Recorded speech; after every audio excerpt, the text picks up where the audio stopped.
The world needs B2K.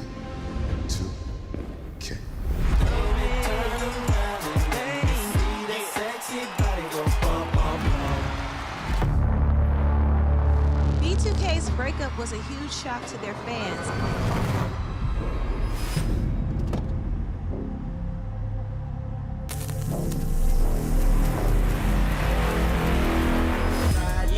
Boys for Life Tour. Grizz Nation, Friday nights just got a whole lot better. Introducing Buckets and Brews, the ultimate way to tip off your weekend. Every Friday this season, grab a terrace-level ticket to the Grizz game and 2 12-ounce Miller Lights for just $55. Get great seats, cold brews, and Grizzlies basketball. It's everything you need to start your weekend off right. So get the deal that's too cold to hold. Go to grizzlies.com/Friday to lock in your tickets today. Grizz Nation gets set for tip-off 1 hour before every Grizzlies home game with the warm-up show. Get the latest news, notes, and analysis live from courtside at FedEx Forum. Who's going to be the tougher team that rebounds and prevents second-chance opportunities? Join me, Lang Whitaker, along with Michael Wallace, Jessica Benson, and other personalities from Grind City Media, Memphis, and around the NBA. 1 hour before every home game, live at Grind City Media on X, YouTube, and the official Grind City Media mobile app. Jeff Dunham, Artificial Intelligence, his all-new tour. You're the other white meat. How can you be so smart on one hand and so stupid on the other? Well, you're half of it. I realize I could have avoided all this years ago with one simple word. I do not. Silence! Don't miss a Memphis. Friday, April 10th, FedEx Forum. Tickets on sale Monday, September 29th at jeffdunham.com.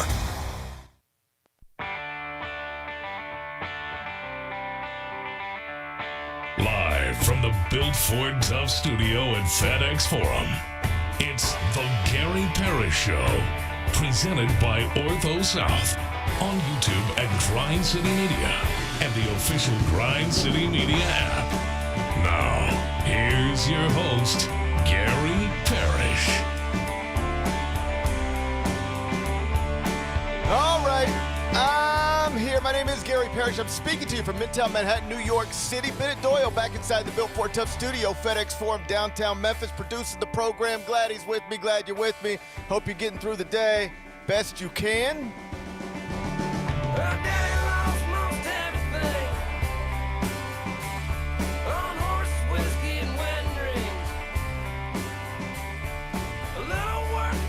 And I hope if you were inside FedEx Forum on Wednesday night, you enjoyed yourself. It was a fun game. Unfortunate ending, obviously, but fun game. We'll talk about it momentarily. First, though, quickly, let's set today's schedule for you. In the next segment, about 20 minutes, Michael Wallace is going to join me, senior editor, Grind City Media. He's with me on Thursdays. Today is Thursday. I'm going to talk to Michael Wallace about all things Grizzlies, including the Ja Morant situation. He'll be with me in the next segment. Finish talking to him, then we'll take a break. Come back. Do 5 more things you need to know, at which point we will discuss 5 previously undiscussed stories. Among them, Penny Hardaway's Tigers went to Tulsa last night and got smacked around pretty good. Final score, Tulsa 83, Memphis 66. So the Tigers are down 9-9 overall, 4-3 in the American. Ooh, you don't even want to know where they are in the computers. We'll be sad about all of it in about 40 minutes. Former University of Memphis star Derrick Rose, remember the good old days? He's going to have his jersey retired this weekend by the Chicago Bulls at the United Center. Grizz forward Gigi Jackson, his former teammate, had a funny story about D. Rose that he provided the local media last night. We'll play that for you. We'll do it in just a bit. There were 3 undefeated teams left in college basketball this time yesterday. This time today, there still are. That's because Arizona and Nebraska both won last night, kept a 0 in the loss column. I'll tell you how. A little later on in the show, the Buffalo Bills owner held a press conference yesterday and made some interesting comments about the franchise's struggling receiver, the young man Keon Coleman. He's a former second-round pick selected in the 30s. It ain't been going so well. I'll get Bennett's thoughts on what the Bills owner said. We'll do that in the 3rd segment. And the nominees for Best Picture at the Oscars. They have been announced. 10 films. I'll run you through them. We'll see how many it's already seen. We'll do that during a segment we call 5 More Things You Need to Know. Then we'll eventually do GP's Carryout and call it a day. So that's the rundown. We got a lot to get to, but I did want to start with your Memphis Grizzlies because game 42 of a scheduled 82, it was played last night in downtown Memphis. Fun game, unfortunate ending. Final score, Hawks 124, Grizzlies 122. Fun game, unfortunate ending. But great start, buddy. We felt every emotion in this one, I think, Bennett. Fun game, great start, unfortunate ending. The Grizz opened on a 12-1 run, up by 11, not even 3 minutes in. Great start, let's go. But then the number of turnovers, that started to pile up, 17 in the game. And unsurprisingly, the number of points conceded off of turnovers, that started to pile up. 25 by the end of the game, and that's a hard thing to overcome when you also get outscored 60-36 from the three-point line, especially when you also miss, this was tough to watch, 3 of 4 free throws in the final 31 seconds of a one-possession game. Despite all of that, the Grizzlies still had a shot to win it at the buzzer. Ja Morant took the shot from 27 feet. It had a chance, but it did not fall. Fun game. Great start, unfortunate ending. Big Bet Bennett, good to see you on this Thursday morning. You were in the building last night. If Ja's shot falls through, buzzer beater for the win, tell me what that play sounds like and where does that rank all-time Grizz regular season moments. Let's play pretend for a second. Oh, that would have been insanely awesome. And you know, like obviously, like the big question after the game is, do you call a timeout there? Do you not call a timeout there with 6 seconds left? And I can honestly just listen to both sides of the argument. Like, I don't think that there's some definitive answer here. You know, you heard Ja in postgame talking about it's a tough spot for Coach Islo because Ja's great in the open court. So, like, when you get that ball and get it in his hands with 6 seconds left, like the defense that, you know, with no timeout, like the defense doesn't have time to set anything up. And so that's a you like your advantage there. And then on the other side, it's like, well, Ja's one of the most clutch scorers in the league as well. And so you got time to set something up for him. So I can hear both sides of the argument. I don't think there's really a right or wrong answer. Like if it was me, I'd probably call a timeout, but I'm fine that they didn't. I often send you my notes. I didn't this morning, but this is exactly where I was taking us next because I do gather from social media that that was a topic of discussion last night, whether you call the timeout in that moment or not. For people who didn't see it, Jalen Johnson misses a shot, but the Hawks take it pretty deep into the shot clock, and that's what Ja was referencing. But he misses the shot, and Jalen Wells ends up with it. And he gets the ball in Ja Morant's hands with the 26-year-old elite athlete headed up the court. At the point where Ja gets it, he's like a dribble behind half court, maybe even a half dribble behind half court with 3.5 seconds left. And so, like you said, there might not, you said there might not be a right or wrong answer here. There might actually be a right or wrong answer here. The right answer could be, yes, you call the timeout. The right answer could be, no, you let it go, but you pass the ball out of the double team because you had two guys right in front of you. There's possibly multiple right answers, and perhaps this was the wrong thing. But like you, I get it. I understand why you see Ja Morant, burst of speed, ball in his hands, 3.5 seconds left. Ja can, theoretically, I know 3.5 seconds sounds like nothing. Ja Morant from that place on the court can get to the rim in 3.5 seconds. No problem. No problem. Unless the problem is, there's 5 humans in front of him and 2 of them are going to stand right in front of him and block his way. Like that becomes the problem. But in theory, Ja Morant can get to the rim in 3.5 seconds from where he received that ball. So this is one of those where it is a millisecond decision. Like, do you call the timeout now or just let one of the great open court players in the NBA, get out into the open court with a burst of speed? Now, I know he had 5 defenders in front of him. This wasn't like a traditional transition opportunity where maybe you're playing 3-on-2 or even 3 on, whatever. He had the whole Hawks team in front of him. I get that. That is the most obvious reason of why he didn't get to the rim. But in that moment, I can understand why you don't call the timeout, even if looking back at it, rearview mirror stuff, 2020 hindsight, looking back on it, if I can see why, yeah, perhaps it would have been best to call the timeout. I can understand in that moment why you don't, because there's a chance in that moment, and I don't know that all of this is swirling in your head, but like you seemingly just got your franchise point guard back to a place, for whatever reason, back to a place where he's like, I'm telling you where I want to be. It ain't nowhere else. He's literally like saying, hey, coach is cool. You are seemingly from the outside. I don't know about getting to a perfect place with Ja Morant, but you as a coach are getting to a better place with Ja Morant, at least, from a public perspective. And I can imagine a scenario where rather than let it go, you do call that timeout, and you know what happens? He looks at you like you're crazy. Like, yo, I'm Ja Morant, and I'm going. Why would you stop me? I'm the best open court player in the world. Whether that's true or not, these are the things I'm confident can pop into somebody's head. So I thought it was interesting. Like, in the postgame, Ja was asked about it, and I think he answered it right. That's a tough spot for coach, because on one hand, you call the timeout and let's run something. On the other hand, the ball's in my hands. I got time to get to the rim. I'm paraphrasing. Ja didn't say all of this, but he acknowledged he thought it was a tough decision for his coach, and I think it was too. In real, like, hey, you got to make it in real time. I don't know if what they did was right, but I understand why it happened, if that makes sense. Yeah, it does. The only thing disheartening really about last night, I mean, obviously you want to win. And you did mention the turnovers. Like, obviously the worst thing that's happened to this team this season is injuries. And that's why they've lost a lot of games. But the second thing is the turnovers. I mean, that's just been a problem for this team all season long. So that's something they gotta correct at some point. But it was the revenge game for the former Grizzlies. Like, Luke Kennard, are you kidding me? He's talking. When he had a Grizzlies uniform on, we couldn't get him to talk or shoot. I know. Now he's got another uniform on. He's shooting and talking. It's a wild situation. And, dude, when Christian Coloco hit that three, I turned to Vernon and I go, did he ever hit a three for us? And he goes, he never attempted a three for us. Like, that was the most ridiculous part of the whole game. And then, of course, C.J. McCollum, like, that just, I mean, you knew that was coming. You knew that was coming at some point during the game. And, of course, it was late in the fourth quarter. He is on the Mount Rushmore of Grizz killers. There's just no doubt about it.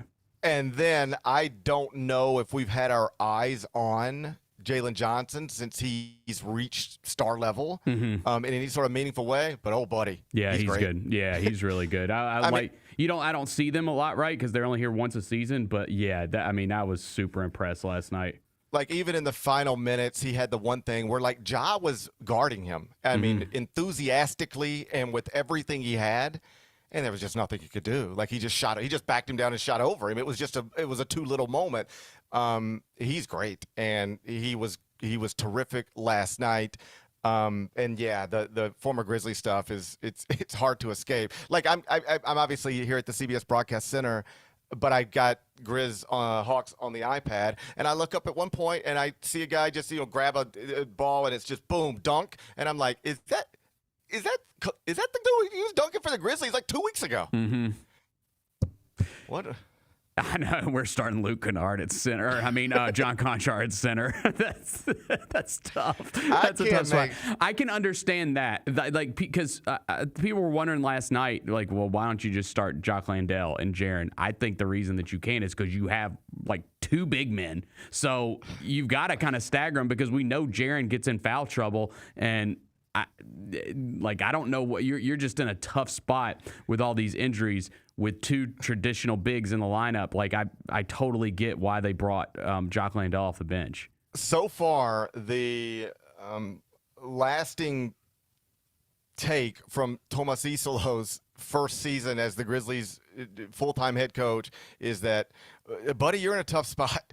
That's his whole existence. That's every day. He wakes up every day. He wakes up every day in a tough spot. Like, imagine, day, bro. Like, I wake up some days tired. I wake up some days hurting. Yeah. But I don't feel like I'm in a tough spot every day. You know? No. Like I feel like, I got to rank some basketball teams, and I got to, tell some stories. Man, I wish I could have slept a little bit more. but I don't wake up every day in a tough spot. This dude wakes up every day in a tough spot. It's a hard way to live. And I'm not saying I don't have critiques. I'm not saying there aren't things I have questions about. All I'm saying is that he wakes up in a tough spot every day. It's hard. Yeah, I mean, you didn't have Santi last night. Like, and you got 9 guys. Like, it's just, dude, it's rough. That's rough. Circling back to Ja, he was beyond the final shot and beyond the 5 turnovers. Otherwise good. 23 points, 12 assists, 3 blocks, 2 chase downs. That was highlight stuff. Oh, all 3 blocks were sick, yeah. Woo. 3 straight double-doubles now, and he got his 4th 20-10 game of the season last night. Afterward, he did talk in the locker room, but declined to answer questions about his future, his desires for it, or anything connected to it, so the world can continue to speculate. This is our chance to do it. Let me ask you this, Bennett. Do you find it interesting at all that – I don't want to say everybody that covers the team like on a daily basis like the beat writers, but certainly I've noticed Drew Hill, DeMichael Cole, the people who are closest to the team on a day-to-day level seem to think that, yeah, Sunday was cool, and I guess last night was, neat, but this thing is over, and they believe that still – the front office has decided in a very public way it's time to move on, and they are going to move on, barring a surprise, or at least they seem to suggest they think it's more likely than not that the Grizzlies will move on from Ja Morant before the trade deadline, and that nothing that has happened since Sunday has really changed that or should really change that, because once you make up your mind over something that you've decided over a long period of time, it would be foolish to change your mind or even alter your position over a handful of good days, and that's why you shouldn't do it, and that's why they won't do it. What do you make of all that? Yeah, I mean, it's, to me, it is someone who wants Ja Morant to be here and finish his career here. Like, you know where I stand. Yeah, it's definitely concerning that that's still their stance on this, because like you said, those guys are the closest. They're covering this team every single day. They're at the shoot-arounds. So yeah, it's that does concern me. That's where they all still kind of stand. Yeah. And I want to be clear. If I'm not questioning the reporting. Like, I trust those guys. I trust DeMichael Cole as a source on the Grizzlies. I trust Drew Hill as a source on the Grizzlies. And so when they say things like, I still believe this is headed toward a divorce before the trade deadline, that is, I don't want to say concerning to me, because I have a lot of nuanced thoughts on all of this, but it is notable to me because I can't tell you whether the front office's position, if the position was, as everybody accepts as true at this point, that for a variety of reasons, it is time to get out of the Ja Morant business. We've told you for years he's not available, but he is now. Call us and make an offer. I can't tell you whether, if that was the front office's position, whether anything that has happened since Sunday has changed their position. I can't say that, although there are reports out there from reputable NBA insiders that the Grizzlies are telling teams right now, we are very comfortable just, playing through the trade deadline with Ja Morant. So if you think we're just going to salary dump him or hand him to you for nothing, or even for the Trae Young type deal, that's not happening. So we will keep him unless the offers get better. Perhaps that's just the way negotiations work. Who knows? Either way, I can't tell you whether the front office's position on this stuff has changed in any way since Sunday. And honestly, if Drew Hill and other people are suggesting that it probably hasn't in any sort of meaningful way, that suggests to me that perhaps it hasn't in any sort of meaningful way. But I say this as respectfully as I can say it. I think it's crazy to not acknowledge that things have changed since Sunday, The dynamics of this entire story have changed since Sunday. The narrative is no longer what it would have been last week. Now, I don't know if that matters to any of the main characters involved, but the story that you could tell as the Memphis Grizzlies a week ago about moving on from Ja Morant is nothing close to the story you're going to be able to tell and get people to accept about Ja Morant under these current set of circumstances. It doesn't mean that anything will have changed behind the scenes, but what I hope everybody understands is the narratives connected to this type of stuff, trading away a franchise player, trading away everybody's kid's favorite player, trading away the most popular player the franchise has ever had. I hope people realize that the behind-the-scenes story could work in your favor, but the fan base ain't behind the scenes. The fan base is only seeing what is publicly available. And since Sunday, what has been publicly available is Ja Morant is healthy. Ja Morant looks enthusiastic on the court. Ja Morant has at least played 2 straight games where he looks like an all-star level 26-year-old on the court. And when asked where he wanted to be, he certainly suggested, if he did not say it directly, that it was with the Memphis Grizzlies. That is the public narrative right now. And if you were to move on under these set of circumstances, that is the story that you will be selling to your fans forever. And you can then have the behind-the-scenes Baxter Holmes story someday, but by then, all of the emotions will be out. Ja Morant will forever be able to look into a camera and say, I told them I didn't want to go, but they moved me anyway. And the front office can say, yeah, that's one thing he said one day, but behind the scenes, the fans are only going to point back to that moment. And I just think, with all due respect to everybody involved, I think what's happened since Sunday doesn't have to make it where you can't, under any circumstances, move on if you want to. But you had better recognize the dynamics of the story have changed dramatically since Sunday. What do you make of that? Yeah, I mean, just last night, man, like that, they lost, but the game was a blast. Why was the game a blast? A lot of it because of him. The crowd was super into it, and it's because he's like out there doing his thing. And listen, we know the score, like with all these injuries and where they are right now, like there's probably going to be more losing this season, unless they get guys back and are able to turn this thing around. And he makes it. Like he makes it fun, like to be here and watch the game. Like he just does, man. Last night's fun because he's out there doing his thing. Like I don't know what to say. Yeah, I got all that, and I want to at least acknowledge the other side, because it would be important to point out that yes, what you're saying is true, but you don't run a professional basketball franchise. That's completely fair. You just in the spirit of let's see what's the most fun, right? I want to be clear. But this is about having fun, right? Every move the Grizzlies make, I always want it to be what is best for the Grizzlies, period. Every move the Grizzlies make, that is what I always want. And if it is truly, truly best for the Grizzlies to move on, I will be open-minded about that. Under any set of circumstances, I will be open-minded about it. I'll listen. The only thing I'm hammering here is that I reject completely the idea that it would be crazy if anybody's opinion changed since Sunday. That's bananas to me. Like you need to acknowledge that this entire story has changed since what happened in London, and the Ja Morant, the perception of Ja Morant that you would have been trading last Friday is not the perception of Ja Morant you would be trading right now. Doesn't matter what's real or not. I'm just saying the perception among your fans, it's a totally different deal than it was this time last week. I'll talk to Michael Wallace about that next.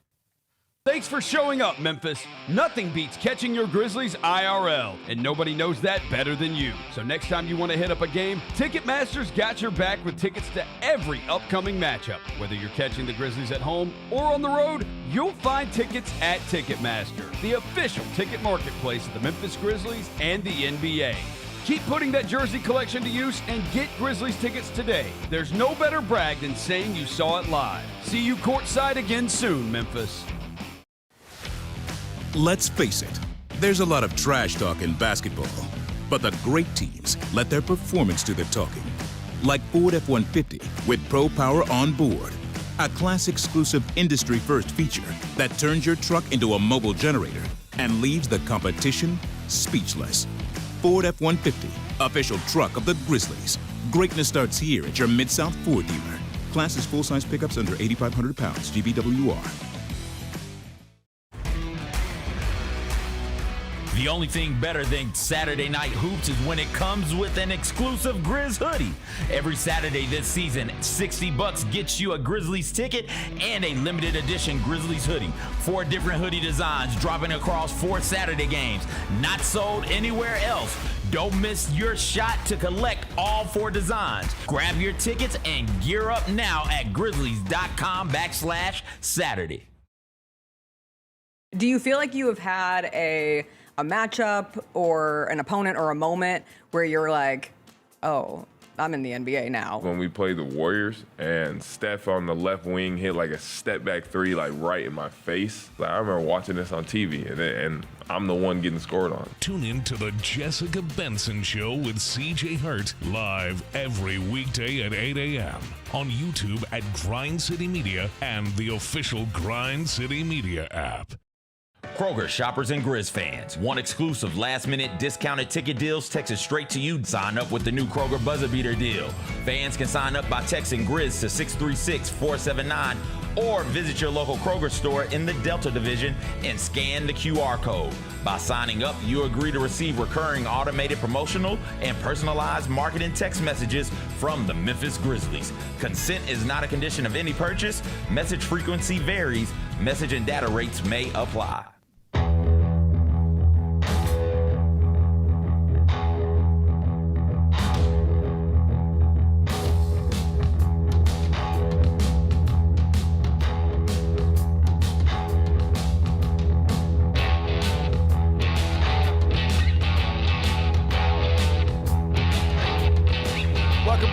Parrish Show, presented by Ortho South. I'm in New York City. Bennett Doyle back in the Built Ford Tough studio, FedEx Forum, downtown Memphis. And on Thursdays, I'm joined by senior editor, Grind City Media. It's the legend, Michael Wallace. Michael Wallace is GP. How you doing on this Thursday? Hey, I'm doing great, Gary, man. Good to see you, man. And I tell you what, that sky cam shot, you can't tell downtown Memphis. It could be 70 degrees or 7, but it looks beautiful out there on that sky cam shot, though. What are you closer Wait to till today? tomorrow. What are you closer to today, 70 or 7? I'm going for 70 all the time, man. But I'm hoping, hey, listen, one way or another, we survived it all. We survived both of them. I'm scheduled to get out of here today, and that's going to be no problem. But I'm supposed to come back here Monday, and all indications are that could be a real problem. In between, I'm going to Spokane, Washington, just flying across the country for no reason. And so now the question is, like, can I go from Spokane back to Memphis, back to New York, or do I need to just go straight from Spokane back to New York to try to beat the storm? But that's a problem I'll figure out on my own, or at least with the assistance of a travel coordinator later on today. Let me ask you the question of the day, or at least one of the questions of the day. One possession game, Jalen Wells secures the ball. Do you call the timeout, or do you get it to Ja Morant and let him go? I call the timeout. I call the timeout in that situation. Number one, because the way the ball came off, once it ended up in Jalen Wells' hands and you knew he wasn't going to immediately get the ball to Ja, you preserve as much time as you can. Now, I get it. You know, Atlanta has some lengthy defenders. You know, they didn't have Dyson Daniels in the game at the time. They would have put him back with that timeout. But you also have Ja Morant able to go downhill. You also have Jaren Jackson Jr., who was for Atlanta a matchup problem that the Grizzlies just didn't expose enough. I take my chances with organization, getting guys on the same page instead of this skittishness that we ended up seeing. But the main thing is this: if it worked out, hey, you know, you reward the Grizzlies for making a clutch play at the end. We've seen Ja score in that situation plenty of times. But if it doesn't work out, and here's the problem: the credibility isn't there for the benefit of the doubt. The Grizzlies have been one of the worst closing teams in the NBA this season. They've blown a lot of second-half leads. They put themselves in situations where they didn't have timeouts that they could have used in previous games. This time they did have timeouts, and they chose not to use them in that situation. So I think more than anything, it's a culmination of what we've seen over the course of several games versus the individualized nature of this decision in a vacuum. Like I said in the opening segment, I can understand how you let it go in that moment. You know, these are decisions that have to be made in real time in a matter of milliseconds. I get why you let it go when you see the balls in Ja Morant's hands, but I think ultimately, if I had to land on it, you're probably right. And I think the fans mostly seem to agree with you. One thing on the Hawks, then we'll get back to the Grizzlies. I've seen all the Jalen Johnson highlights. I've read all the stories. Last night, you know, I don't sit around watching the Hawks, you know, for 48 minutes. Last night was the first time I had my eyes on him for, you know, 48 minutes or however many minutes he was on the court. Yeah. Oh, he's really done it. Like, he's a real star. You can see why they turned things over to him. He was terrific last night to the Grizzlies' detriment. Yes, he was, man. And he reminded me a lot of the way Cade Cunningham played against the Grizzlies earlier this season, you know, taking over with scoring, with rebounding, with his size, identifying mismatches. He just controlled the game. And this wasn't a top 10 lottery pick. He had top 10 lottery talent. But as you would remember, you know, this was a guy that kind of slipped down in the draft that he was in a few years ago. And for him to be able to develop into this, sometimes, again, you know, Trae Young had to move on or had to be injured first and then move on for this opportunity to open up for this young man to step into this role and blossom. And he's done it all season long. The Hawks just doesn't, you know, they don't get enough fanfare for us to see it every night. But again, remarkable performance by him. He certainly identified his mismatch in situations. You never see guys pick on Ja and then talk trash about it. Yeah. We saw him pick on Ja and then give him the too small sign right to his face. And sometimes, man, turnabout is fair play. These guys are coming at the Grizzlies, man, and you got to be ready to man up in that situation. Yeah, that was quite literally a too little moment. I mean, he just backed him down, and Ja was guarding him as well as Ja could possibly guard him. But, you know, he's just smaller, and Jalen Johnson just pulled up over him, knocked down the shot. He was terrific last night. They've got a star down in Atlanta. All right, back to the Grizzlies. Let's talk about what everybody's talking about. I have found it interesting that, though, and let me just speak from my perspective. This time last Friday, I was like, yo, man, it's just, I guess it's over, you know? Like, we're all watching what's happening. He doesn't seem to want to play. He doesn't seem to want to talk. It's like, it is what it is. This stinks, you know? I'll talk to my boys about it, but, you know, I get where we're at. And then Sunday happened, and then he said what he said, and then last night happened. And I find it interesting that while people like, say, me and Chris Vernon are sitting here going, and now you just can't do it. I mean, like, you know, maybe just go past the trade deadline and see, think it through in the offseason. But trying to move him in this moment after he said he doesn't want to be moved, particularly when the offers don't seem to be much, like, you just can't. I don't think you can do that. Meantime, the people closest to the team who actually, like, you know, travel with the team and all that stuff, so a Drew Hill, a DeMichael Cole, they seem to think a trade is still more likely than not. You are also close to the team, closer than most. What do you think? Is a trade still before the deadline more likely than not in your mind? I believe, in my opinion, based on what I've seen, you know, and you know, externally, internally, whatever. I mean, just from my perspective, I still think a trade is more likely than not. I've said this yesterday on Grizz Beat, and this is coming from 25 years covering this league, seeing how, you know, going all the way back to when Kobe said, get me out of L.A. I'm going to Chicago. This is where I want to be. Trade me. And the Lakers went all the way up to the deadline and decided not to.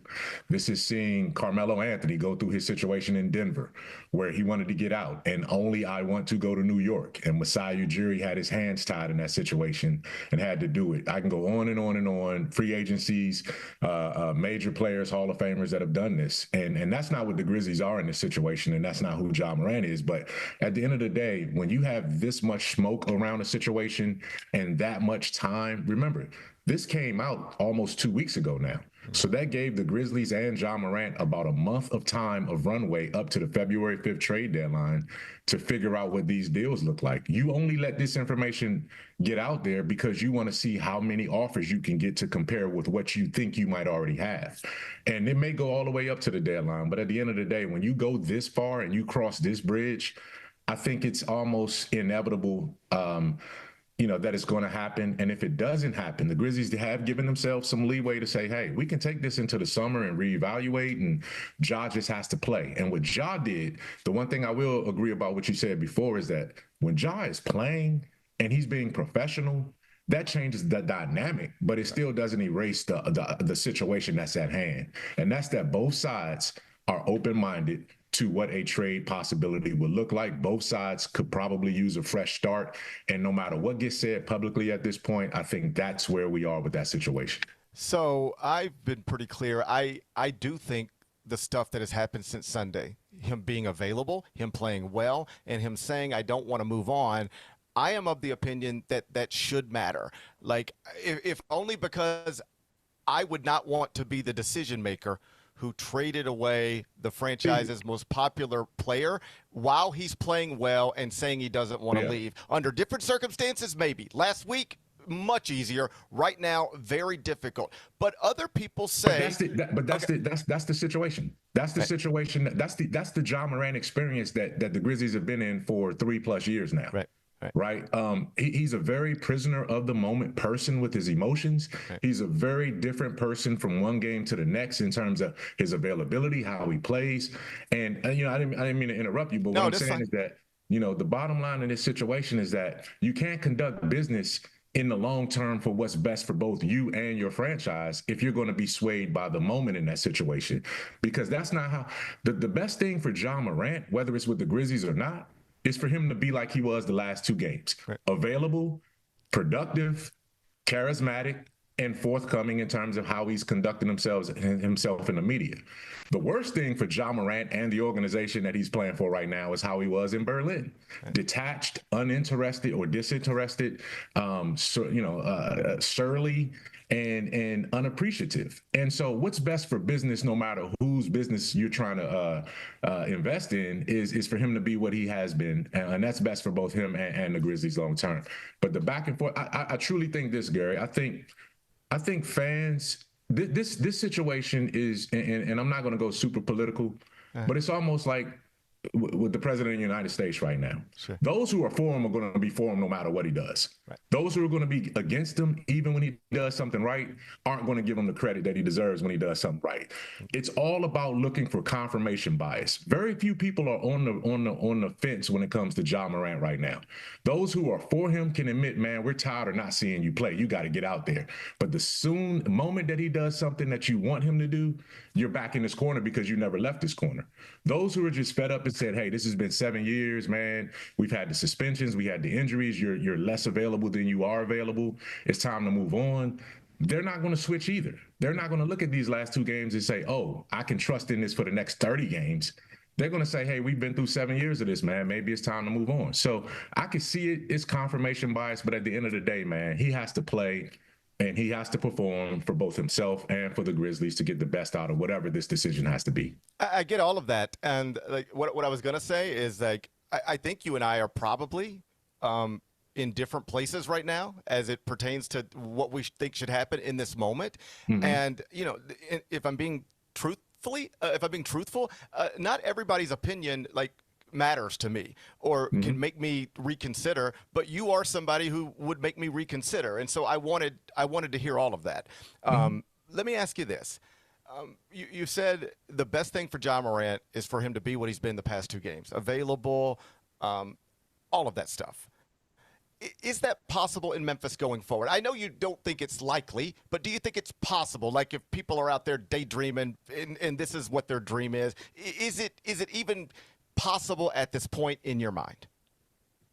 What's possible? What do you mean? Is it possible for what? Is it possible that we look up and we go, man, that was a crazy January. They went to Europe and Ja was like mad as hell one day and then great the next. And, oh, buddy, that was wild. And I really did think it was over. But now look, he's an all-star again and he's the face of the franchise. And, man, I ain't even seen him frown once in months. Do you think that's possible? Yeah, I think that's possible because I've seen it before. I saw it with, like I said, I gave the Kobe Bryant example, right? He was on the verge of being out of there. I can give the Dwayne Wade example many of times in Miami when he was ready to say, all right, it's time to go, because of the Pat Riley-ness of the situation and kind of butting heads. And then he got delivered LeBron James and it was all good from there, right? So I can see it as a way that can this reconcile and move forward.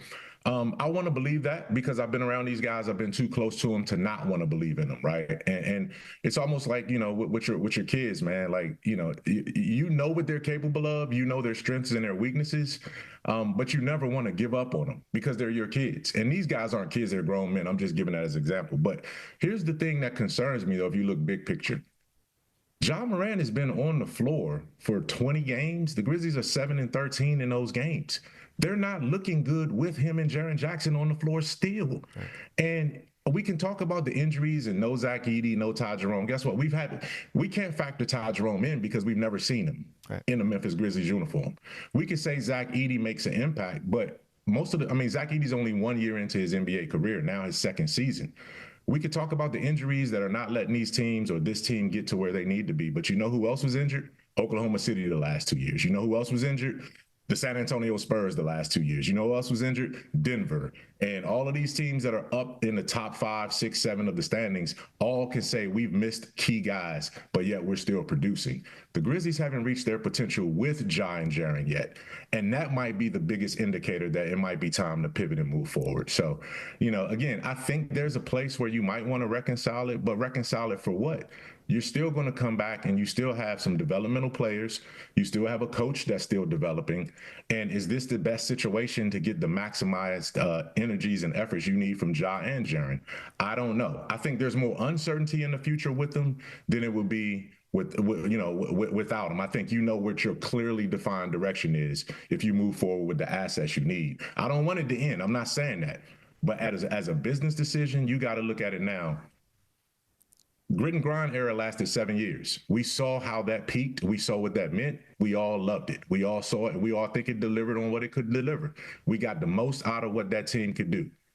Next gen is 7 years in, and it hasn't lived up to what we expected it to be. How many more years do you need to give it, especially if the price is going to double when you have to pay a guy a $250, $60 million extension?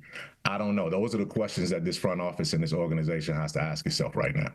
One last thing on this, because I know some have suggested that it is not as simple as Ja is available now. Ja has said he doesn't want to be traded now, and Ja seems happy now. It's more complicated than that, and by that, what they mean is there's no way to have a happy Ja Morant moving forward unless you actually give him the contract extension that he wanted last summer. And if you're not comfortable committing in that way, the idea of this happy on-board Ja Morant, that's just not a real thing, because if we don't put the money on the table, at some point we are going to be right back where we were. Is that a real thing in your mind? Yes, that's a real thing. That is a real thing. I mean, this guy wants a contract extension worthy of an all-NBA player. He hasn't delivered the availability of an all-NBA player. The team hasn't delivered the results of what you typically get from an all-NBA player who's been in the league 7, 8 years or whatever. The Grizzlies have one playoff series victory during the Ja Morant era. And it's not only on Ja. He's only had rookie head coaches. He's only had, developing type players around him from that standpoint. He's had a couple of veterans, and when they did, they won 50-plus games. Those dynamics aren't the same. He is the veteran now. Jaren Jackson Jr. is the veteran now.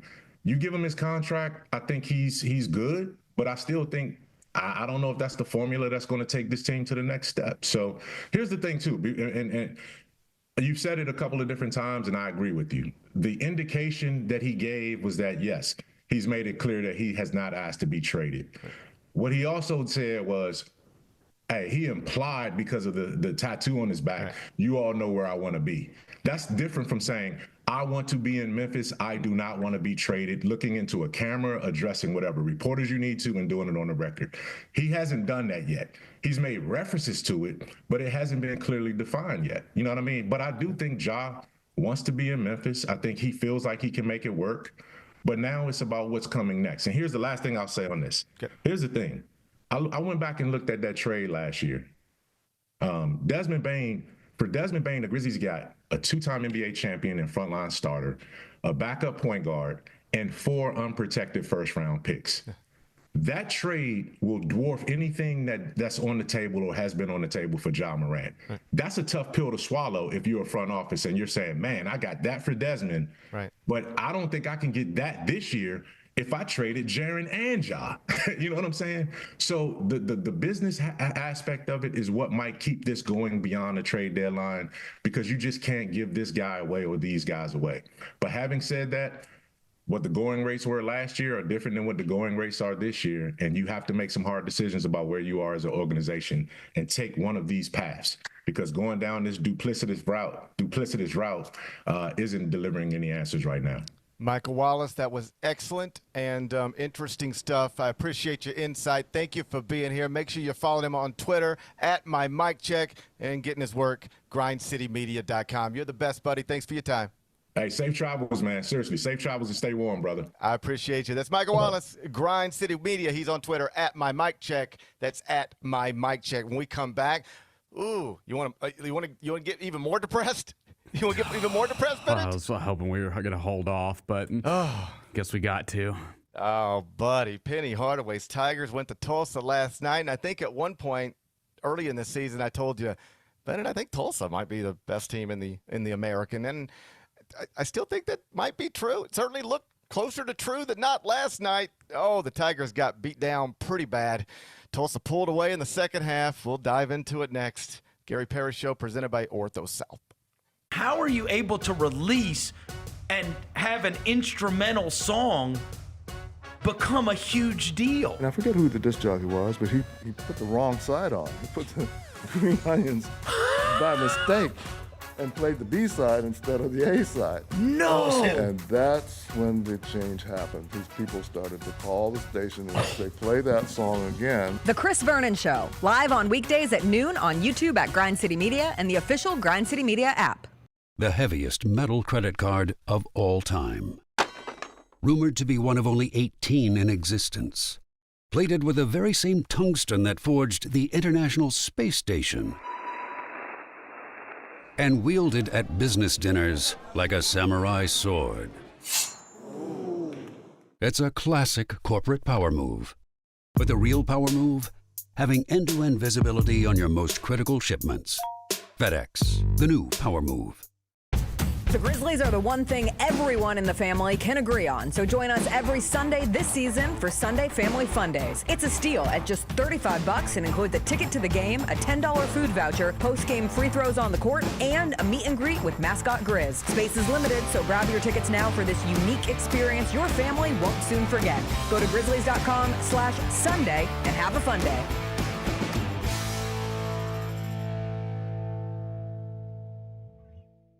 How would you describe your rookie season so far?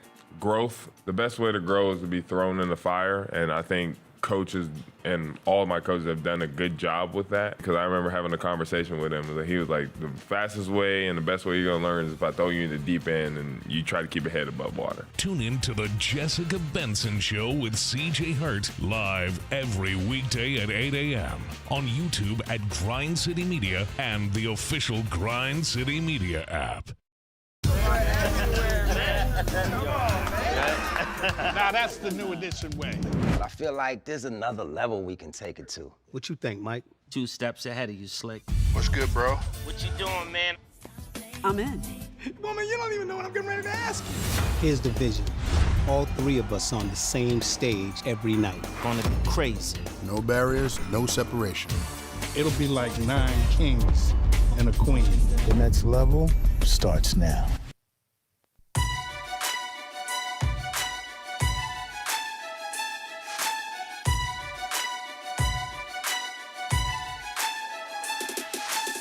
Orthopedic injuries can be unpredictable, unforeseen, and unscheduled, and Ortho South understands this better than anyone. Since your injuries don't make appointments, you don't need to either, and that's because Ortho South welcomes walk-ins during the weekdays and the evenings, and even on Saturdays. So next time an unforeseen injury makes an unscheduled appearance in your life, visit orthosouth.org to find your nearest urgent care location. Just walk in, and Ortho South will take care of everything, especially you. Learn more orthosouth.org. That's orthosouth at orthosouth.org. Now I got 5 more things you need to know.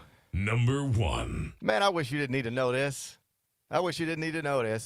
Penny Hardaway's Tigers went to Tulsa last night, played inside the Reynolds Center. It did not go well. Final score, Golden Hurricane 83, Tigers 66. Memphis actually led 62-61, and then, oh, buddy, just about everything that happened after that was a bad thing for your alma mater, Big Bet Bennett. What are we going to do? They're down to 111th in the net. That was really rough. That was just really rough because the thing is, man, is you go from they get back in the game. They've got the lead late in the second half, and you're like, okay, like you got a chance to not only get a good road win, but also elevate yourself in the conference standings and kind of, frankly, be in the driver's seat for a chance to get, one of those top 2 seeds in the conference tournament.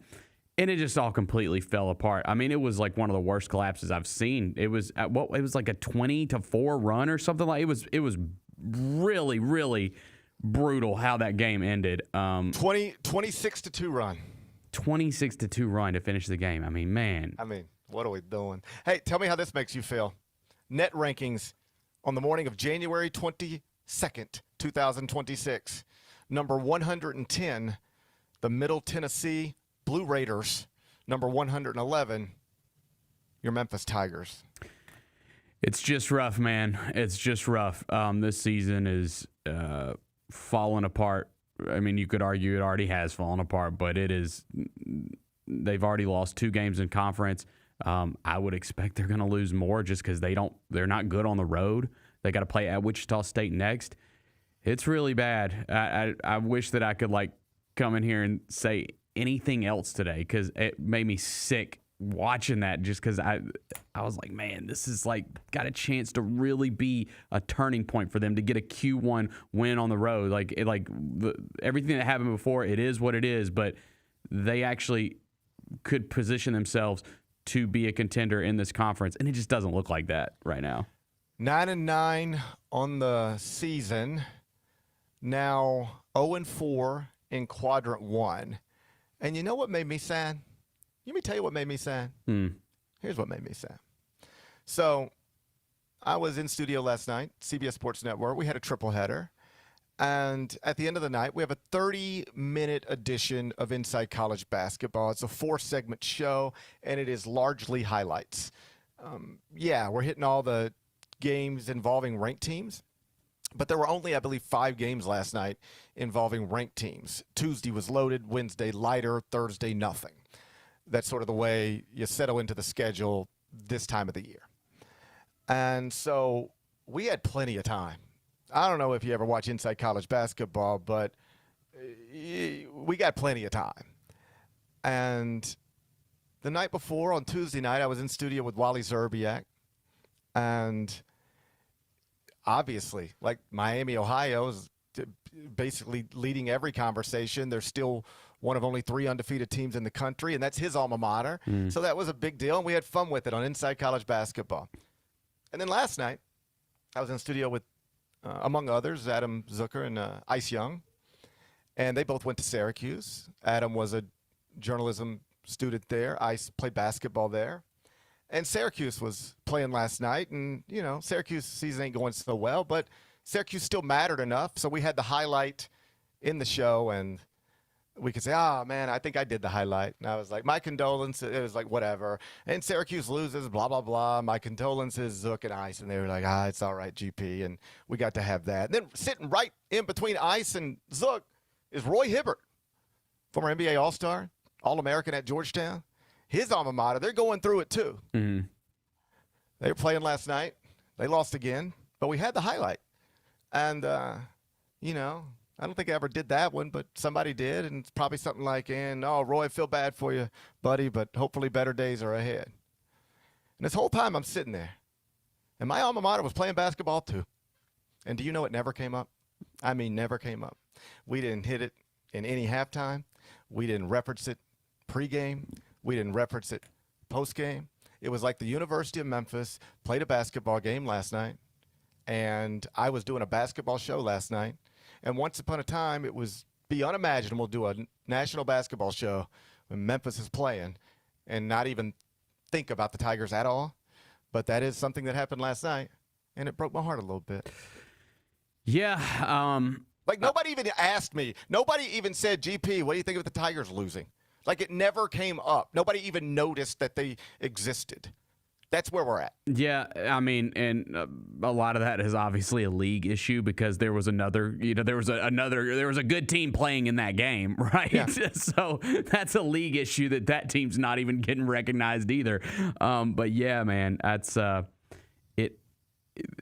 this team is just they're losing interest. This specific team in this season, it's a really tough spot. Yeah, I wrote a guest column for the Daily Helmsman, my old campus newspaper, earlier today, late last night. Did you really? Yeah, I really did. How about that? That's awesome, man. Bro, and I wrote it, too. I'm 1,500 words. I mean, I got in it. I didn't intend to. I didn't think I was going to stay up till 3 o'clock in the morning writing a column for a campus newspaper. But I was asked. You're giving back. I was just, you know what? I just, at some point, people aren't even going to know that I exist, right? At some point, I won't matter to anybody anymore. I know that day comes for all of us. But right now, like, somebody was interested in wondering what I thought about something for a newspaper that I was the sports editor for nearly 30 years ago. So I said, sure. I swear to God, this is exactly what happened. I said, absolutely. Thank you. Thank you for asking. That's really sweet. Yeah, man, you just tell me when classes start back, and let's do something for, like, the first day of classes or right around that first week. And yeah, I'm in. Thank you for asking. And it was like, all right, well, what do you think you want to write about? I was like, man, I couldn't possibly tell you, 3 weeks out. But, I'll get with you a little closer to publishing date. And then yesterday, after staying up till 4:30 in the morning on Tuesday, and then getting up and doing 2 shows yesterday, and then having to get ready to go into studio last night, but trying to see if I can get like a 45-minute nap in the middle of the day while they're tearing down Bad Boy Records outside of my window, I get a text message from the executive editor of the Daily Helmsman, and he said, so what's the column going to be on? And I said, oh, shit, I have forgotten completely about this. And I apologized, and I said, man, I am sorry. I put you in a bad spot. This is probably a reminder that I'm spread a little too thin right now, and that I need to maybe reevaluate my life, because this is probably not the best way to be living. But I am sorry. I let you down. I put you in a bad spot. But he was cool. But then I couldn't go to sleep because I couldn't get that out of my head. Like, I felt like I just let somebody down. I'm not perfect, but I don't like to do that. And so I texted him back and I said, hey, man, I'm in studio all night and on no sleep. But if you can just give me some time, I will get you something before I go to bed tonight. And he was like, if it's just 400 or 500 words, man, that'd be great. And I said, I'm going to get you something before I go to bed tonight. And my intention in that moment was to write about 400 or 500 words and call it a day. And I just kept going and kept going and kept going. And the column is more or less about how there will be nothing new in there to listeners of the Gary Parrish Show. We've talked about all of this. But the biggest issue facing the athletic department right now, it's not actually Ryan Silverfield leaving or whether Charles Huff's the next great thing or Penny Hardaway or corporate support. It's conference affiliation. That is the number one issue, and whatever is number two ain't even close. And I just sort of illustrated in the column, like, I was raised on the Metro Conference. That was a time when Memphis could recruit what would equate to 5-star prospects out of high school in the modern era. A Keith Lee and an Elliott Perry and a Penny Hardaway could fill up its arena, in part because it was in a league with comparable athletic departments and basketball programs, like quite literally in a league with a Louisville program that was winning a national championship.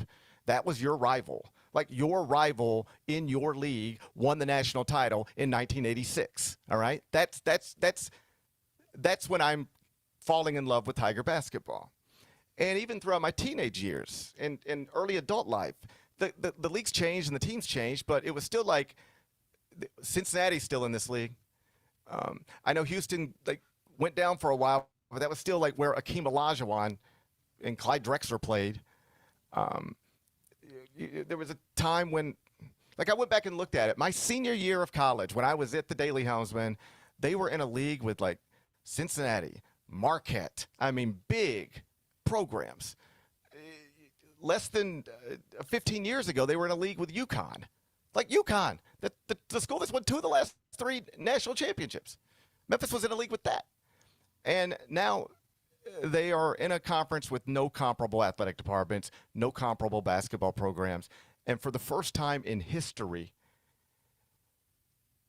it is impossible to recruit in any sort of meaningful way at the University of Memphis. As I point out in the column, you could hand the Memphis job right now to John Shire, to Dan Hurley. You ready? Give it back to John Calipari. They cannot sign number 1 recruiting classes anymore at the University of Memphis because players do not want to play in this league. For the first time in my life, at least, the league in which Memphis plays has severely damaged the program's ability to enroll talent and has crushed the fan base, because when you spend decades looking forward to games in your conference against Cincinnati, Louisville, Marquette, UConn, Houston, even UCF, they're all gone. They all left your neighborhood. There are only 3 original members of the American anymore, and it is Memphis, USF, and Temple. The analogy I've used a million times. It is like Penny Hardaway moved into a really nice house in a pretty good neighborhood 8 years ago, but then all of his good neighbors moved out, and the neighborhood started to fall apart, and now it's taking a toll on his house too. That is where we're at. And I don't think Penny Hardaway or anybody else can really change that in any sort of meaningful way until there is an upgrade in leagues one way or another. As we've talked about, the most obvious path to that is at some point in hopefully not too many years away, North Carolina, Virginia, a handful of big, important ACC members actually do break away from the ACC, join the SEC, Big Ten, and then the leftover ACCs, probably still be calling themselves the ACC, will need a replacement. And at that point, you are still what most consider you to be today, which is the best group of 5 athletic department available. Then suddenly you are, theoretically at least, in a league once again with Louisville, but also Virginia Tech, Georgia Tech, Miami, you name it. Comparable athletic departments, people who are actually aspiring to the same things that you aspire to. And in some cases, particularly on the football side, perhaps even more. So that is the way out of this thing. And it's not unrealistic. There are smart people in my industry who believe that is where we are headed. When we get there, exactly what it looks like, now we can talk. But most people in my industry do believe that is where we're headed. But in the meantime, it sort of is what it is, sad as that sounds. Now, let me be clear, because I've already seen some of it on social media. Everything I just said, in my opinion, is 100% true. I wouldn't have written it if I didn't believe it. But that is not to suggest that Penny Hardaway is not without blame here. As I point out in the column, I can explain to you, and I just did, why Memphis basketball cannot, you ready? Cannot consistently recruit or compete with great Power 5 programs, Power 4 programs anymore. Like the idea that Memphis and Penny Hardaway are supposed to put together a team the same way Pat Kelsey and Louisville are supposed to put together a team right now, can't happen. You cannot get players without baggage that are super talented to come play in this league, or at least it seems like it's harder than it's ever been. And as we learned with PJ Haggerty, it's difficult to keep them when you got them. Go look at the KenPom American Player of the Year standings from last season. There were 5 players on it. PJ Haggerty obviously topped the list. But there were 5 players on it. 2 of them exhausted their eligibility. The other 3, they all transferred to a power conference. They all transferred. I think 2 to the Big 12 and 1 to the Big 10. This is where Memphis basketball sits right now. For the first time ever, the conference affiliation is impacting the program negatively in these ways. Recruiting, the ability to enroll talent, and also with the ability to bring fans downtown. Until you upgrade conferences in some way, it's going to be hard to change that stuff. But, and I made this clear in the column, it's just pretty deep in there, so you got to, read for a few minutes. None of what I just said is why you should be a 5.5-point underdog to Tulsa, all right? Forget what the final score was, because I see some people say things like, you should never lose to Tulsa by 17. Well, maybe you should. Like, what if Tulsa has a guard who goes out and makes 8 of 9 threes, and your starting point guard's in foul trouble, and your leading scorer rolls his ankle in the first half? Well, then maybe that's a reason to lose by 17 to a Tulsa team that might end up winning your conference championship. But there is never a reason to be a 5.5-point underdog. Memphis should never be a 5.5-point underdog to Tulsa. Unless the whole team is like, the Grizzlies status report or something. Anything can happen in a basketball game. We watched Iowa State win by 23 at Purdue earlier this season.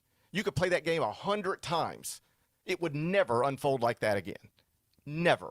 Iowa State might beat Purdue again. They would never beat them by 23 again. That is quite literally the largest margin of victory for a team over a number 1 ranked team on the road in the history of the Associated Press Top 25 poll. You could play that game 1,000,000 times. It would not unfold like that again. But that one unfolded like that because anything can happen in a basketball game, one single basketball game. I won't say you can't ever lose to Tulsa by 17, but you shouldn't be a 5.5-point underdog to Tulsa under just about any circumstances. And that is the biggest issue facing Penny Hardaway specifically right now. It's not that he doesn't have a program still, going recruit for recruit with Duke and Kentucky. Like, that is over. That's done unless Memphis ends up in what is considered a Power 4 conference or Power 5 conference in basketball. That's done. What was possible just a few years ago is quite literally impossible now because of the state of the league and a number of other things. But what shouldn't be impossible is being better than 9-9 through 18 games, being better than 0-4 in quadrant 1, being better than a team that would be a 5.5-point underdog at Tulsa, being better than a team that in this greatly diminished league isn't even projected to win it. That's the problem. I can explain to you why Penny Hardaway cannot enroll Jalen Duren, James Wiseman, and players of that caliber anymore. That's easy to explain. But I shouldn't be having to try to explain to you why Memphis is going to finish where it's going to finish in this league, or why Memphis is a 5.5-point underdog at Tulsa, or why Memphis is now sitting at 111th in the net. So, yes, you have a Penny Hardaway problem too. But the larger problem, not the only problem, the larger problem is the conference affiliation. And if you want to read more about it, you can go check that Daily Helmsman website. Number 2. On a happier note, former Memphis star Derrick Rose is going to have his jersey retired at the United Center in his hometown of Chicago this week. That's sweet. You probably saw the video when they told him, like they called him into the office, and he teared up, like he teared up they couldn't even get it out. They were like, your number, and he was just like broke down. However they said it, he like heard just a few words, knew where it was headed, and had to. It was sweet. And so now here we are. The weekend is approaching, and Gigi Jackson, of all people, was asked about that last night because he, of course, is a former Derrick Rose teammate, and. I don't know. I just like hearing Gigi Jackson talk. He's a good storyteller. Watch this. Where it's gonna be in Chicago. Word. Yeah. Big deal. Congrats. The D Rose, we call him Pooh. Damn, that's OD. He might give us another meme of him crying again, but nah, that's big time. I think the first time I saw him was in the bathroom area right there. He was washing his hands, and I was like, "Sir, Mr. Rose." And he looked at me. He said, "Boy, don't you ever call me Mr. or Sir again." And from that day forward, I just call him D Rose or Pooh. But he was my guy when he was here.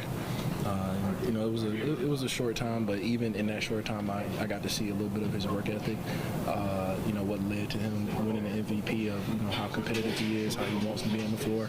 So shout out to D Rose. You know what? Shout out to D Rose. That Shout goes without out. saying. Let me also say shout out to Matt Infield. Man, I watched so many of his videos. Oh yeah. He's definitely he's busting his ass for sure. He absolutely. Yeah. Shout out and salute. Yep. If there's a Grizzly talking, Matt Infield's gonna have a camera in front of him and a microphone. So thank you for your work. I consume it all. I like watching Gigi Jackson talk. That's a sweet story. Can now just close your eyes and picture that in your own head. Gigi Jackson, Derrick Rose over there brushing his teeth, and Gigi's like, Mr. Rose. Mr. Rose. It's a little bit like you saw after the national championship game on Monday. Fernando Mendoza was telling a story about Tim Tebow. I think maybe Scott Van Pelt set him up. Like, I know Tim Tebow has mentored you through this. And Fernando Mendoza was like, yes, I was on the phone with Mr. Tebow earlier today or yesterday. And Mr. Tebow said, you got to stay locked in. And Mr. Tebow, and it was like, you could call him Tim. And it just sounds so weird to hear for us or Scott Van Pelt to hear somebody call Tim Tebow Mr. Tebow or Derrick Rose, because what we mostly remember about them is when they were 21 years old. Kids, yeah. Yeah. And so it's like Mr. Rose, Mr. Tebow, but every once in a while, and I know what people mean when they do this. I'm not nitpicking anything. It's always funny to me because people say things like, can you believe little Heather's 16? Well, yeah. I mean, she's born 16 years ago. I mean, that's the way the stuff works. Yeah. You see it on Instagram all the time. Can you believe I got a 12-year-old? Well, yeah, you got knocked up 13 years ago, and, then you had the baby, and now here we are. Let me check the calendar. Yeah, that's exactly. Yes, I can. Was it a real question? Yes, I can believe you have a 12-year-old. I remember when you got pregnant. It was like, 12 years and 9 months ago. So, I get it. It's like crazy to hear Mr. Tebow, Mr. Rose, but they're getting older just like the rest of us. You know what I'm saying? Mm-hmm. Yep, it's so true. That's awesome for D Rose, man. I'm super happy for him. It was, and like Gigi said, it was short-lived, but I will cherish that time that he came back. It just felt like closure. It did a little bit, him coming back to Memphis and being a part of this community again for that short time. I loved it. I loved every bit of it. Getting to talk to him was awesome. Like, that was just such a surreal moment for me. Like, I was someone that was in school, when he was performing at such a high level and going to all the games to see them. Like, it was cool for me. Yeah. I have those moments. I mean, you were a teenager or a young adult. Like, you were a fan in the student section when Derrick Rose was a star. Is that true? That's right? Yes. Okay. I don't really have those years. As I also explained in the Helmsman column, like, I grew up loving Tiger basketball. This is the truth. The primary reason I went to the University of Memphis is because of Tiger basketball. Yep. Yes, that is 100% true. It was not, I don't mean this to disparage my alma mater, but it was not the best academic school for me. It wasn't the cheapest place for me to go. I could have gone to Ole Miss for much less money. Like, my father was willing to pay for me. I had to pay out-of-state tuition. I don't think DeSoto County residents have to now, but when I was in school, we had to pay out-of-state tuition. It was expensive for me to go to Memphis. And if you were to ask me why, I did. It was really the core of it was Tiger basketball. And when I was in high school, I would literally I would scout tickets. I don't even remember how this worked, but there was like a place you could go, like an actual, like, you park your car and you walk inside and you would buy tickets off the secondary market. There was no StubHub or SeatGeek. You had to actually, like, hey, yeah, we're going to drive to this place, and this guy will have tickets to the Memphis DePaul game in the Pyramid, and, it'll be a student guest ticket, and maybe he'll sell it for $25. I don't remember what it was, but it was something like that. And so I was in the student section, like when Penny Hardaway was playing. That's a real thing. I was in the student, not for every game, but for some games. Yeah.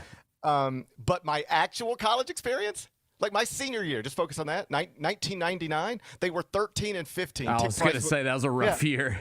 They were 13 and 15. Tick Price was the coach. He would resign the following November because of a scandal involving an inappropriate relationship with a student. Woo! that was my senior year. So my message to the seniors over there now, we're like, I get it if you're not bleeding blue right now. Like when the Tiger basketball people love is not the Tiger basketball that was going on when I was a senior. And if you're a senior, it's not the Tiger basketball that is going on now. But I remember a moment when I was the beat writer. Your Derrick Rose story reminded me of it, where I'm at the Finch Center. And I'm just sitting in a chair. I could never emphasize this enough. It's such a surreal thing to think about now, looking back. But it was like it was the basketball team and like me and your uncle and like in Worldwide West and Leon Rose, who runs the Knicks now. Like that's all the people that were in the gym. And we just sit there in these little this is not a made up story. I can't pinpoint the day, but I'm just confident this happened one day. A nationally ranked Memphis basketball team is on the court practicing. John Calipari's coaching, and sitting in 5 chairs against a wall is me, your uncle, Mark Goodfellow, Leon Rose, and William Wesley Worldwide West. Like that is something that probably happened multiple times. It was such a weird time. Yeah. I would literally see Wes at the Finch Center on a Monday, go home, turn on Monday Night Football, the Dolphins are playing, and Wes is on the sideline. There he is. Yes. I mean, that's the world we were living in. So one day, I'm in the Finch Center at practice, and guess who's at practice? Keith Lee. Oh, that's cool. I had never met Keith Lee. He was not around the program much at all. I don't think he had the best relationship with the program. I had always heard there was some bitterness and just some not great feelings connected to whatever, for reasons that you know what, I should probably let Keith Lee explain someday if he ever wants to. But I was like, oh my God. I mean, for me, that was like meeting Dwight Gooden. Right. That was like meeting Darryl Strawberry. And somebody introduced us, and he was nice. And, I didn't want to bother him because I had a perception of him that I don't know if he strikes me as the type of guy that's just going to want chit-chat for the next 35 minutes. So I was like, it's an honor to meet you, honestly. I know that might sound crazy, but, like, buddy, I know kids these days are going up with LeBron James and before that Michael Jordan, but you were you were that guy for me. And he was nice. And then somebody interjected into the conversation. Somebody just, like, jumped into it. And they were like, GP, you ought to get Keith Lee on the show one day, because I guess I was hosting the radio show by then, and they were like, GP, you ought to get Keith on the radio show one day. That'd be awesome. And I was like, oh, man, are you kidding me? I felt comfortable because I'm not the one who brought it up. Somebody else brought it up, and I was like, man, yeah, I mean that would obviously be amazing. And I swear, he looked right at me and he said, "How much money you got?" And I said, "Bro, you're still for sale." That's hilarious. You're still. I thought we paid. I thought. You're still for sale? I know you were sale back in the early 80s, but still today? And we sort of just left it there. I've never talked to Keith Lee again on radio or not on radio. But, buddy, sitting down next to Keith Lee, even briefly, it must have felt like what you felt when you sat down next to Derrick Rose for that time we sat down next to Derrick Rose. I look back on that. I know it didn't go the way we wanted it to go, but I'm glad it happened. Me too, man. Me too. I wish I would have bought a jersey, damn it. But that's okay. Ben, I bet we can still figure that out. I'll look on eBay, yeah. I'm sure there's something out there. Number 3. All right, let's get going. This time yesterday, there were 3 undefeated teams in college basketball: Miami, Ohio, Arizona, and Nebraska. Right now, there are still 3. That's because Arizona and Nebraska both won last night. Let's focus on Nebraska. Okay. Best story in the sport. With all due respect to the Miami, Ohio Redhawks, best story in the sport, Nebraska. Only power conference programs never won a game in the NCAA tournament. They are now, let me make sure I get the record exactly right. They are now 19-0, have a 23-game winning streak dating back to last season because they played in this postseason event in Las Vegas and won it. So they won 4 games to close last season. They've won 19 this season. The 19-0 start, best start in school history. The 23-game winning streak, longest winning streak in school history. So they're doing unprecedented stuff for their program. And as I wrote in the top 25 and 1 this morning, if we are still talking about them being undefeated this time next week, oh, they've done something because they got Minnesota on the road this weekend. They'll be favored in that one. But after that, even if they are 20-0, they're going to be maybe a double-digit underdog at Michigan. That's the next game after this weekend. So right now, most people say Nebraska, great story, but not a real championship contender. Perhaps a Big Ten contender, but this team can't win a national championship.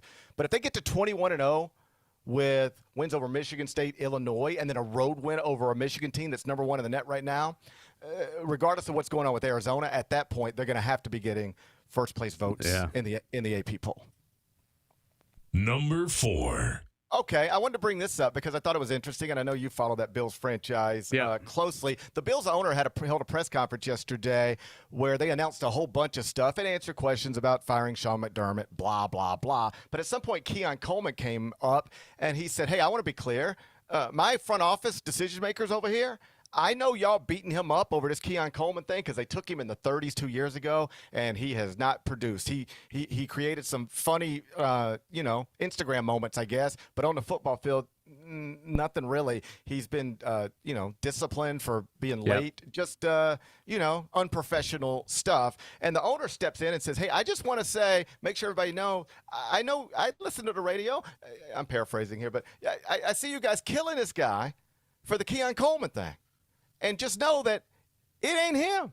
The coaches wanted Keon Coleman, and he was trying to be a good teammate, a good partner with his coaching staff. And so he said, sure, fine. If you want Keon Coleman, we'll do Keon Coleman. So that's what happened, and, it is what it is. But, don't just pin all this on this guy. It was a coach that the coaching staff, suggesting a previous coach, is the one that really wanted to get this done. And then the front office guy has to come out later on in the day and say, you know what, I am in charge, and if I make a decision, it doesn't matter why I make a decision, it's on me. I need to own this. It's just a weird thing yesterday. How closely did you follow it? What'd you make of it? Yeah, I mean,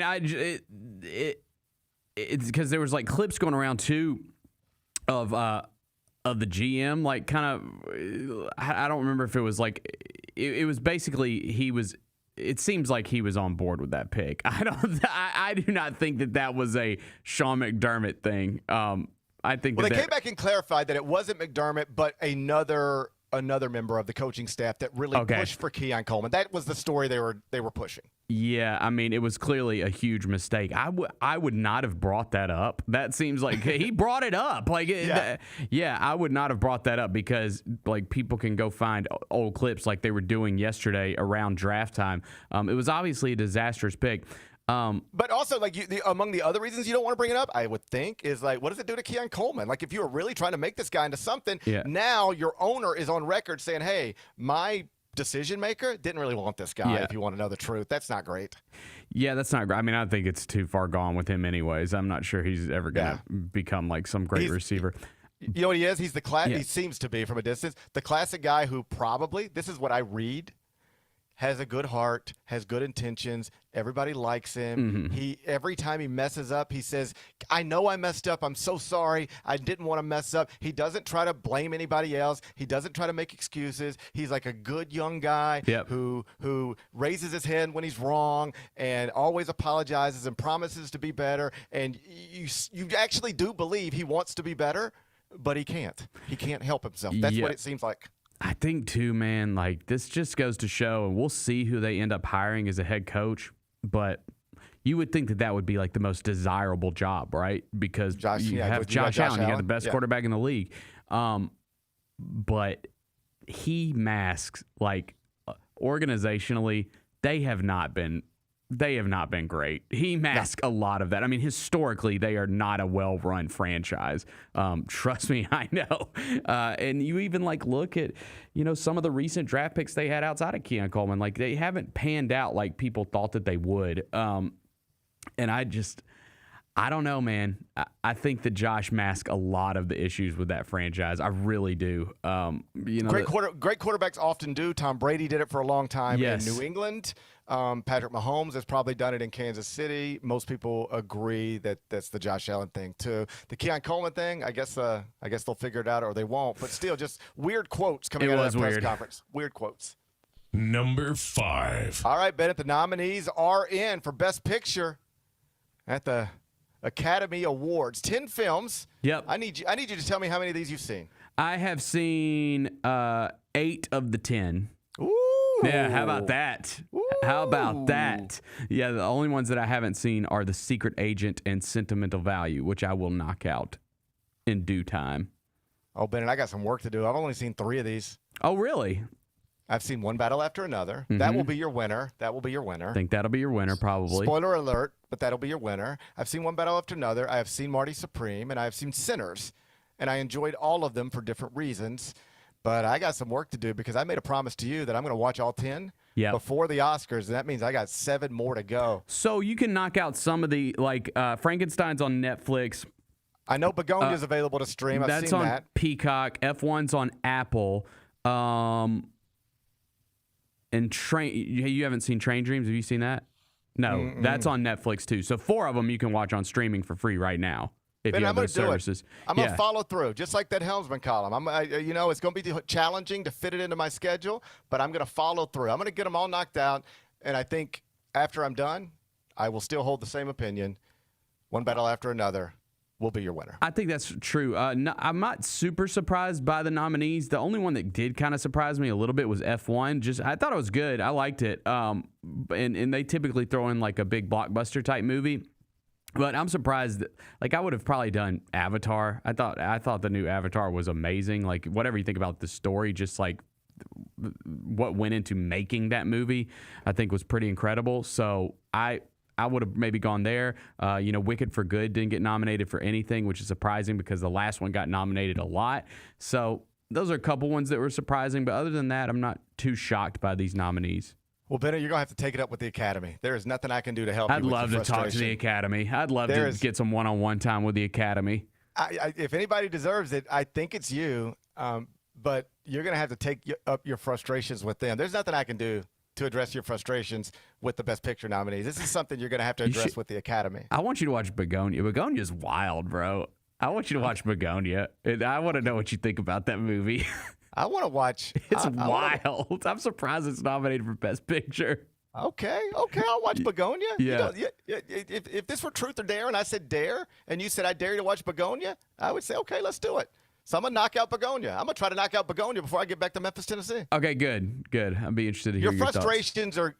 Your frustrations are going to have to be addressed with the Academy. I can't help you with those, all right? Oh, also, Kate Hudson got nominated for Best Supporting Actress, Congratulations which is awesome. to her. Yeah, we wanted that for her, so that's really good. We did want that for her, and congratulations to Craig Brewer for putting her in a position to be nominated for an Oscar. That's right. Congratulations to everybody. Congratulations to all the nominees. Yeah, man. I'm going to watch. I think besides like the short films, those are kind of harder to find. You have to like maybe go to the theaters to see those. But I think I can knock out like every movie that's nominated for anything. I'm doing pretty good already. Hey, congrats to all the nominees. It's an honor just to be nominated. It's an honor just to be nominated. Congrats to all the nominees. We'll be back with Carry Out. Tell me about being a rookie in the NBA. What has that been like so far? The coolest part is, having a class with you they're all rookies. So if you go to an NBA game, you kind of know a lot of the guys that are rookies there because you went through that process of draft workouts, playing against them in college and stuff. So I think it's cool to have that camaraderie. The Chris Vernon Show, live on weekdays at noon on YouTube at Grind City Media and the official Grind City Media app. Kroger shoppers and Grizz fans. Want exclusive last-minute discounted ticket deals texted straight to you? Sign up with the new Kroger Buzzer Beater deal. Fans can sign up by texting Grizz to 636-479 or visit your local Kroger store in the Delta Division and scan the QR code. By signing up, you agree to receive recurring automated promotional and personalized marketing text messages from the Memphis Grizzlies. Consent is not a condition of any purchase. Message frequency varies. Message and data rates may apply. Grizzlies fans, dunks, dimes, and no-looks are great on TV, but nothing compares to catching them IRL. And that starts with buying tickets at Ticketmaster, the official ticket marketplace of the Memphis Grizzlies and the NBA. Ticketmaster gets you to the game so you can catch every highlight in person. From seeing your favorite Grizzly stars up close to hearing the squeak of the sneakers on the hardwood. Put that jersey collection to use and get tickets at Ticketmaster. There's no better brag than saying you saw it live. See you courtside, Memphis. Watching the Grizzlies is easy with FanDuel Sports Network. If you have cable or satellite, you're all set. Find us on your channel lineup. You can also use your TV provider login to watch games on the FanDuel Sports Network app. No cable or satellite? Subscribe directly to FanDuel Sports Network online. You can also watch on Prime Video by adding a FanDuel Sports Network subscription. Not sure where to start? Visit FanDuelSportsNetwork.com to learn more. Sonic Radio. Welcome back to Sonic RNDIO. That spells radio with me, the CIO. This just in, the new Sonic $1.99 menu lets you build a crave-worthy meal for just $1.99 an item. Whether that's a creamy shake, crispy tots, or a quarter-pound double cheeseburger. This just out. Ostriches. They're mean, not very cute, and in my opinion, way too big for a bird. Don't miss the Sonic Fun 99 menu. 5 items, always $1.99. Live free, eat Sonic. Tax not included. See menu for details.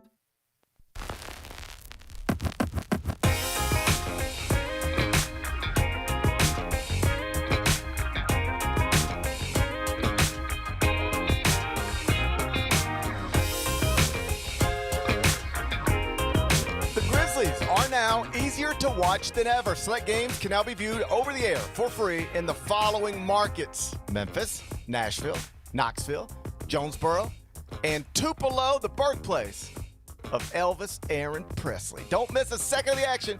Friday, January 23rd, when the Grizzlies host the New Orleans Pelicans at 7 p.m. Visit grizzlies.com/watch for channel listings and more information. Let's do carryout. It's time for GP's Carryout. One final segment filled with stuff to take with you. It's not everything you need to know, but it's most of it. What did we miss today? Another game, another injury for Kentucky last night. Elsewhere in college basketball, Mark Pope's Wildcats beat Texas 85-80, so they've won 4 in a row. That's the good news. Bad news, Cam Williams, rotation player, suffered a broken foot. So now this $22 million roster is without 2 starters, Jalen Lowe and Jaden Quaintance. Lowe definitely for the year. Quaintance, we'll see. And now Cam Williams has got a broken foot. Still, they're 8-2 in their past 10, 4 in a row. They host Ole Miss on Saturday. And then for the banged-up Wildcats, it's a trip to Vanderbilt next Tuesday. What's today's biggest game? It's a slow night in college basketball. Yep. Oh, I mean, buddy, real slow. You ever want to know why I travel on Thursdays? It's because it's a slow night in college basketball. And we have been guided away from the NBA because of, various gambling scandals. But all that does is give me an opportunity to take you back to our old CUSA days. Can I interest you in Florida International at UTEP inside the Don Haskins Center down in El Paso? You've watched your Tigers do some good stuff down in El Paso. I have. You know what Joe Jackson used to do down in El Paso. Shouts to Randy Culpepper. Yep. Okay. Wow. I don't know where to go here. Let's go with. Oh, I got to give you the number. I haven't even given you the number. Yeah. Go ahead. You need the number. It's I'm looking at it. FIU minus 1.5. The total's 148.5. The Miners are underdogs inside the Don Haskins Center. Okay. In the year 2026? FAU has lost 4 in a row. Give me UTEP. Give me my old conference friends for the straight-up victory. I don't want to live in a world where the right thing to do is to pick against UTEP inside the Don Haskins Center against Florida International. No. All right? I don't want to live in that world, so we're taking Miners. UTEP. Go Miners tonight, 8 o'clock Central, ESPN+. What are we watching on TV? Have you tried WWE Unreal Season 2 yet? It dropped on Netflix a couple days ago. What was it? WWE Unreal Season 2. No, I've never watched that. Is it good? I've never watched it. We watched a couple of them. I didn't watch all 5 episodes of the first season, but we watched a couple, and I thought they were interesting. I thought they were fun. They were not like, oh my God, what are we watching? It was like, this is interesting. It's an interesting, well-done documentary. So season 2 just dropped 5 episodes. Episode 1, I gather, focuses on Becky Lynch, the man, and Pat McAfee becoming a WWE star. All 5 episodes available right now, Netflix.com. What's the best thing we've read? I don't know if it's the best thing, but like I said, wrote a guest column for the Daily Helmsman. Go read that if you want to. 1,500 words. Just promise me this. Do not tweet me until you've read every word of it. I know. That's the thing is because I've noticed that, and I'm like, you got to read the story. Don't read the tweet and then respond to me. Don't read half the story and then respond to me. Read every word I wrote, and then if you want to respond to me, I'd be interested in knowing what you think. But not everybody does that. 1,500 words is a lot. I know.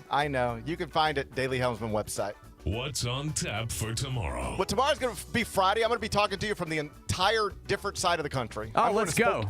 I'm going to Spokane, Washington. I'm going to be on the sideline. Gonzaga, San Francisco, Saturday night, CBS Sports Network. Got my little CBS blazer in my luggage. Yeah. So I'm flying to Spokane today, and the plan will be for me to talk to you 8 a.m. Pacific, 10 a.m. Central tomorrow. I got to get up early, Bennett. What's your plans for getting back home? I don't really have them right now. Good luck. I mean, I do have plans. Good luck. My schedule, if you want to know my current schedule, it is to fly to Spokane, Washington today. Spend tomorrow in Spokane. Okay. Spend Saturday in Spokane. Fly back to Memphis on Sunday, and then fly back up to New York on Monday. And I don't know if that plan is going to be executed properly. At least one of those flights I do not think is happening for you. I would be shocked if you can do both of those flights. Oh, here's where we're at. Let me tell you the text I got from talent coordinator yesterday. After the phone call came and I didn't answer because I was probably doing a million things. Hey, Gary, I was just giving you a call regarding your studio dates coming up next week. As I'm sure you know, you have your game this weekend as well. There's a big snowstorm affecting many areas of the country this weekend. If there is anything we can do to assist, just let me know. That means they are expecting major problems. Yes. I don't usually get those texts, but they were like, hey, you know what that translates to? Hey, man, you are probably going to be dealing with some wild shit this weekend, so just keep in touch. They're saying it's going to get wild, man. We don't really know like how we're going to be impacted here, like the extent of it, but it's going to get wild. It's going to get wild. I think I can almost guarantee that. I see in the chat the suggestion is that I should go to Spokane today, spend tomorrow and Saturday in Spokane, but then rather than try to get cute with it and come back to Memphis for 7 hours and then go to New York, maybe go straight from Spokane back to New York. That might actually make a little more sense, GP. Now that I'm thinking through it. On one hand, it's the more sensible travel decision. On the other hand, do you want to see your wife and kids? These are the struggles, Bennett. These are the struggles. I know. I was offered a hotel, and I was like, because we got games and stuff this weekend. I was like, man, I got a family. Yeah. Well, that makes me feel great. Well, dude, you're coming. Coming home for 7 hours. That's. Hey, these are the struggles. I'd like to tell you, I'm gonna figure it out. How to stop feeling conflicted. I'd like to tell you I'm gonna figure it out, but I don't know if I ever will. Hey, man, April's right around the corner. You know it is. April is right around the corner. I can't wait. You're gonna make it. You're gonna get through this. I always do. I always do. If there's anything I can do. No, you realize there is going to be one season where I don't make it through it. Like, we're going to get to that point, and it's just die. Over. It's just going to be night in Marriott, all right? So we are going to get to the point where I'm not going to make it through it. But right now, I've made it through it every other time. That's I feel good. I feel good. I don't know what I look like, specifically my eyes. You look great, man. You look great, man. I love the Meta glasses. You look great. I feel good. I feel excited. I'm going to Spokane. I might get trapped there, but I'm going there. Enjoy the Pacific Northwest. It's beautiful. Man, I'd love to go one day. I've been before. I'm going back. I'll tell you about it when I return, if I return. Enjoy the rest of your day. I'm going to try to enjoy mine. We will meet back here. Fingers crossed. We're going to meet back here tomorrow at 10. Till then, be careful, be kind, be good. Rep your hood.